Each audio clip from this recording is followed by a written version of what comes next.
Hello mga guys, ito na tuloy tayo sa isang information natin kung sa mga napapanood. Sa mga nakakapanood o napapanood yung mga video ko. Morning kasi pasok tayo ng morning, 6 o'clock. Yung mga 3:30. Naghahanda ako ng pagkain ko. So, yan yung mga gawaing OFW. Hindi ko sabihin lahat na katulad ko pa to. But, mga bagay na gusto kong may sabi sa mga wala sa ibang bansa o umaasa lang kung sakali. Pero para sa akin lang. Medyo buhagag pa buka, medyo bagong gising lang. Ngayon, naggising ako, umulan. Kanina pa umulan yan, napansin ko mga. Yan, umulan kung hindi nyo nakikita. Ngayon, babayagi ko lang yung sitwasyon ko sa buhay. Dito papasalamat rin ako dahil may breakfast ako. Konti lang, budget lang, tis lang. From work, meron kaming free meal kasi. Nakakakuha ako ng pagkain. Nabigyan ako. Instead na free meal mo, pwede kang mag-take out, pero paano lang. Yun lang nagagamit ko na sa pagkain.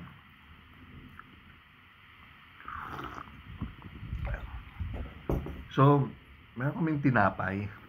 Parang tasty. Minsan kumukuha ako pang umagaan. Yan, ganyan na ito. Yan. Naluto ko na eh. Pinapainit ko, wala kaming ditong toaster. So, magbabutter ka lang. Konting butter sa frying pan. Piniprito, masarap. Masarap siya. So, nakakatulong siya sa budgeting mo. At meron kaming mga Muslim kasi nagkataon na nawala na kami ng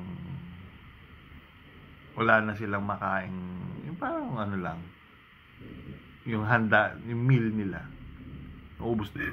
Bawal naman sila sa pork. So siyempre may mga sandwich na may parang pork, yung parang ham. So nagkataon na tinanggal nila yon. Ayan, hiningi ko lang.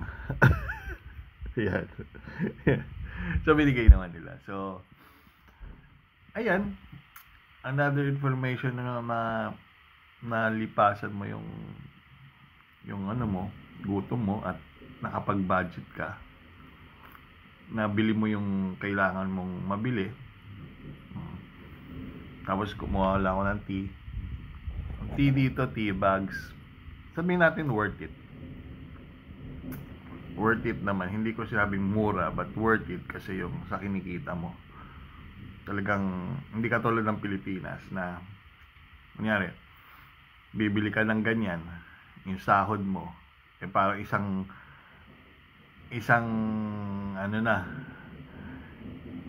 isang buong sahod mo para makabili niyan. Pero dito kasi isang buong sahod mo makakabili ka niyan, makakabili ka ng ganon. So, yun ang pagkakaiba sa ibang bansa na compared mo sa Pilipinas. Tapos isa pa, ang maganda rin kasi sa ibang bansa, yung kinakain nila dito bihira natin makain dun sa Pilipinas kasi mahal. Kung mga tao dito gusto ko sukang-suka na kasi yun ang pagana sa atin, yun ang pinaka mamahalin na, sobrang mahal. So, yan mo na lang, as a OFW, wala ka sa sarili mong bansa, grab more opportunity na makatikim, at yung mga natitira mo sa mga finances mo, yun ang binibigay natin sa mga taong nasa Pilipinas.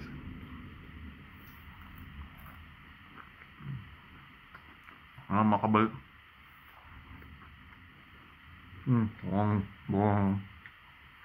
nakamabakabili sila ng mga kailangan nila. Yung mga difference ng hindi nila nalalaman mga sitwasyon magiging OFW. So anyway, it's going for na mag-aalis kami mga around 5 kasi 6 yung medyo umuulan.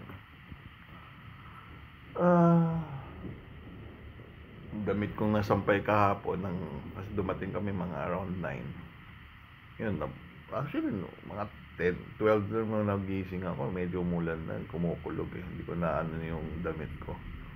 Anyway, ganun pa rin pag basahin naman, so pag natuyo maraw, matutuyo naman. So anyway, thank you sa panonood. Ayun pala, yun yung mga iba kong nalaban. So yan yung So anyway, thank you very much. Sana na-enjoy niyo yung konting raw videos ko dito sa buhay. Salamat.